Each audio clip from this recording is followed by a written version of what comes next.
Welcome back to Appropriations 101. Today we have Chairman of the Defense Appropriation Committee, Ken Calvert from California, a good friend of mine.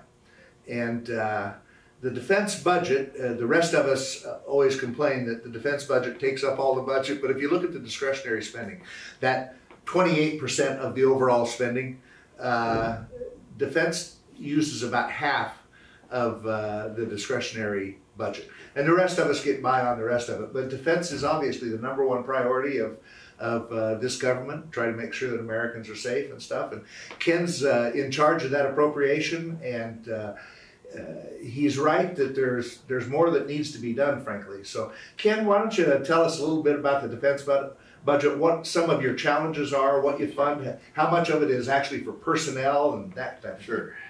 Well, it is a lot of money. It's $833 billion just in the defense budget. That's not including military construction, right, and or nuclear weapons. And when you add that together, it comes out close to $1 trillion in outlay.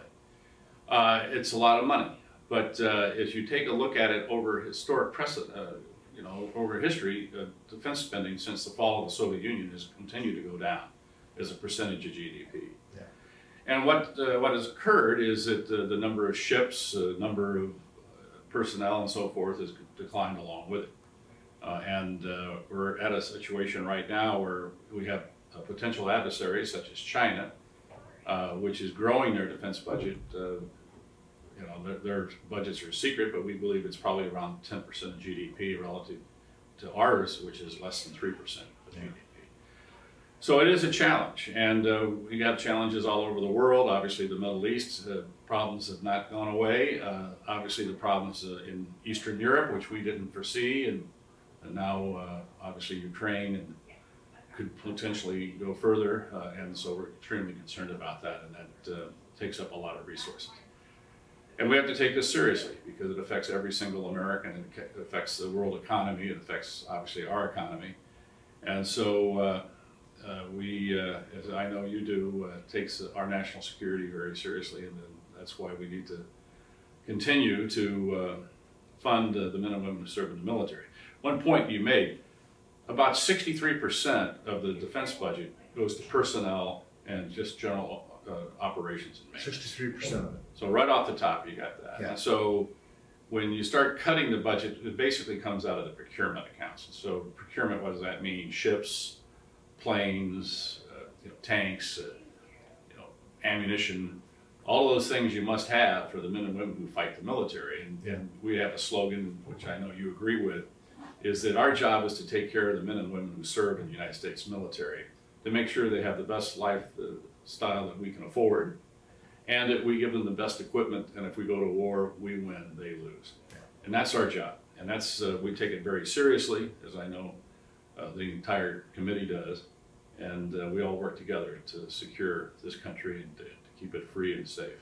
You know, one of the things I've been concerned about over the years, and I know you have, and so have other members of the committee, is we have had in the past, and probably still do today, men and women who serve us in the military who are actually on food stamps because the pay is so low, and yet we have a voluntary military, and you wonder why they would join the military for that pay level. And I know you've been very active in trying to get that pay level up for them to attract the best and the brightest. Absolutely. One of our new defense subcommittee members is Mike Garcia from California. So was an F-18 pilot, graduated from the Naval Academy. He has been really pressing hard to get a raise to these young recruits, E1s to E6s, basically. Right now, a private, let's say in the Army, when he comes in, he or she gets $11 an hour based on a 40-hour week. And those kids are working a hell of a lot more than 40 hours a week. And so, come on. Right now they can go to McDonald's for $20. I was going to say in California it's $20 to flip burgers. So we're trying to kick the base salary on the E1s to $15 and up to scale up to the E6s, just to get a better lifestyle and to it's not the only reason we're not meeting the recruitment levels in the Army for mostly in the Navy. Marine Corps always seems to meet their recruiting goals.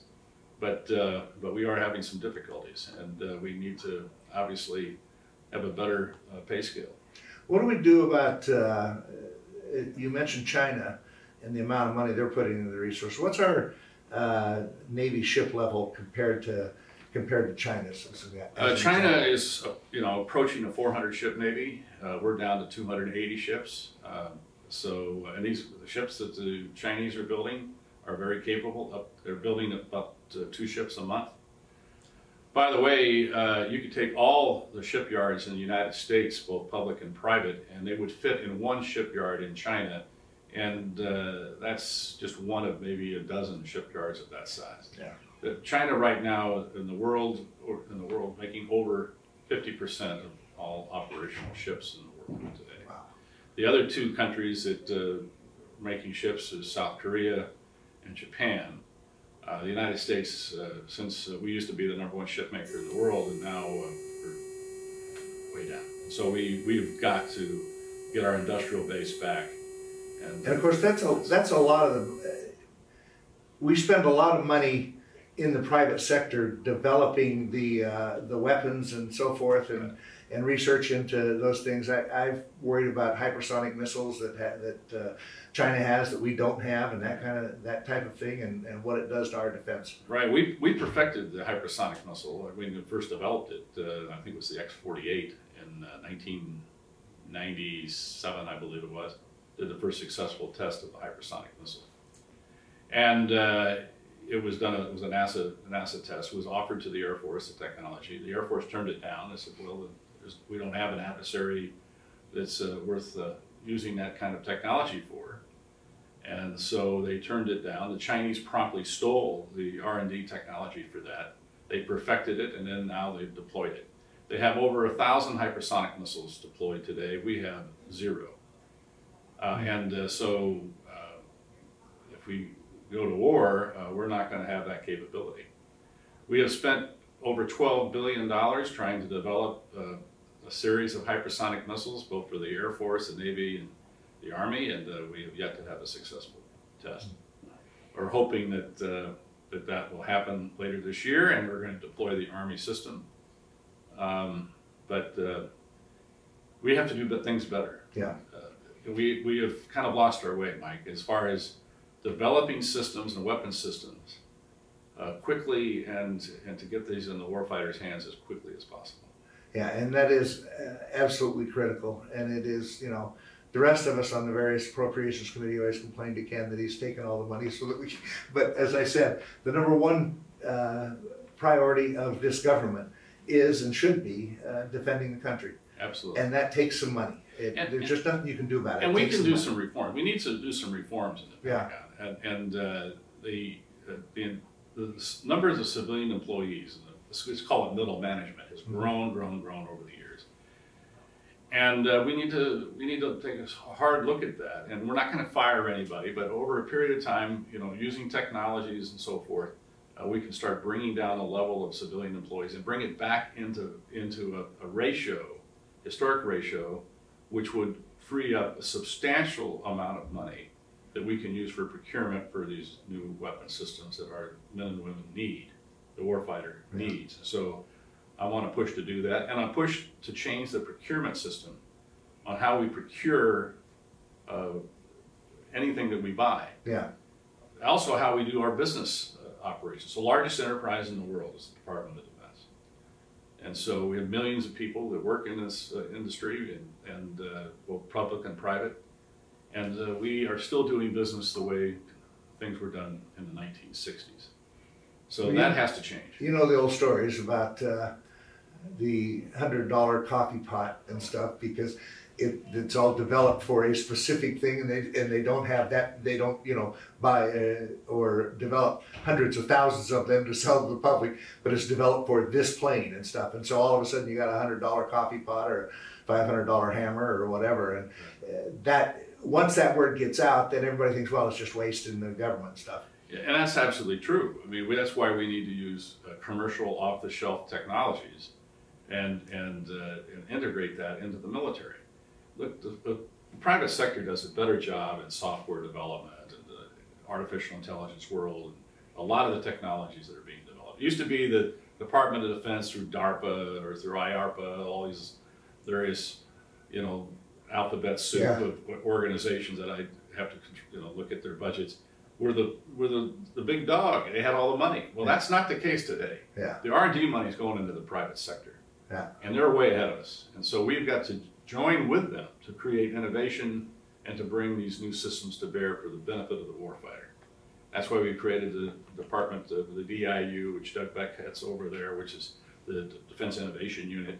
That's why we've got a new program called AppFit that Heidi Shue runs over in the department to identify new technologies and to get them through the so-called valley of death to the point where we can develop these systems and get them into production. Yeah.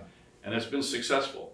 And we've also created an office that helps finance certain kinds of systems that the private sector can also get involved in, which would help develop a capital market. So, the Office of Strategic Capital. Yeah. And so we're doing that. So we're trying to think out of the box to get more resources into the department as rapidly as possible, because time is not on our side. Yeah. You know, one of the other things I hear all the time or I'm concerned about is that with the war in Ukraine and between Ukraine and Russia and the war with Israel and Hamas and stuff, we give a lot of assistance to those countries, to our allies.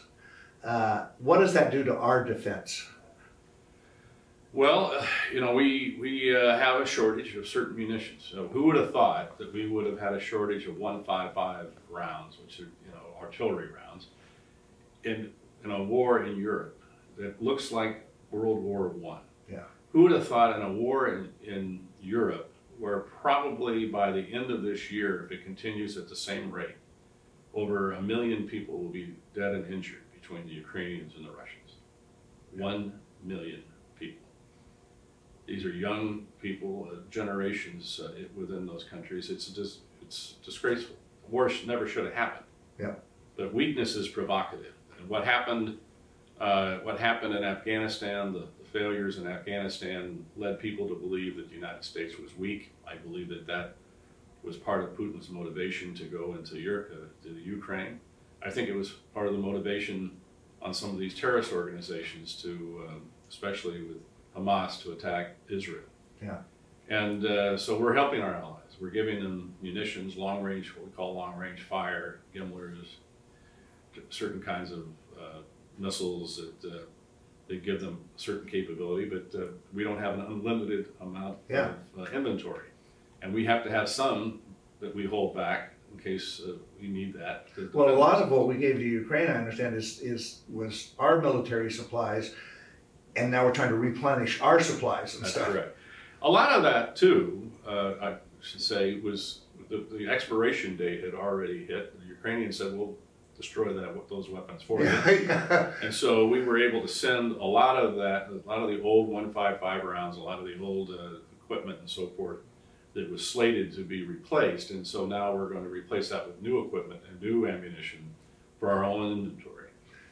When you talk about when America is weak, the rest of the world is in danger, frankly, at least the Western civilization.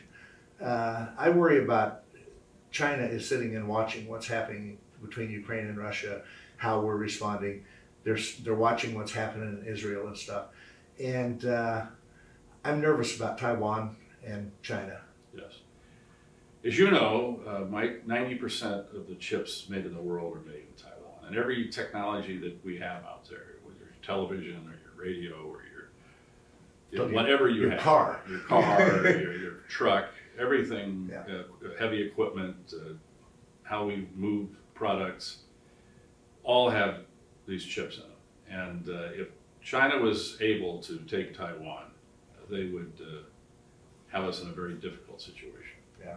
And so Taiwan, in China's belief, is the last province of China. It's the 7th province of China that they want it back. Yeah. They've made no secret of that, and they're willing to use force to do so. We have an agreement with Taiwan that they would stay independent, and this is a very serious thing. Yeah. Japan has been a great ally with us in this. Australia, New Zealand, the Philippines, India, all of us need to act together to make sure that Taiwan stays independent. Not just because it's the right thing to do, but for our own economic security. Yeah. Well, thank you, Chairman Calvert, for coming in and talking a little bit about the defense budget. And again, I will point out to people, the reason we have Defense, Homeland Security, Military Construction, and Veterans Affairs listed kind of separate from the other appropriation committee, this is 75% of the budget, of the discretionary budget. It's rightfully 75% of the discretionary budget. It takes a lot in the area of Homeland Security and also in military construction, making sure that on our bases, the men and women have the And that doesn't best include technology. the Energy and Water Committee, which has a nuclear weapons component. About half of their budget, or a third of their budget, is the nuclear Which is a aspect. committee you chaired for many years, and Yeah. you know that very well, and, Yeah. and the importance of our nuclear weapons program. Well, thanks for coming in today and talking Thank a you. little bit about this, and we'll get it on the air quickly. Great, thanks, Mike. Appreciate it. Okay.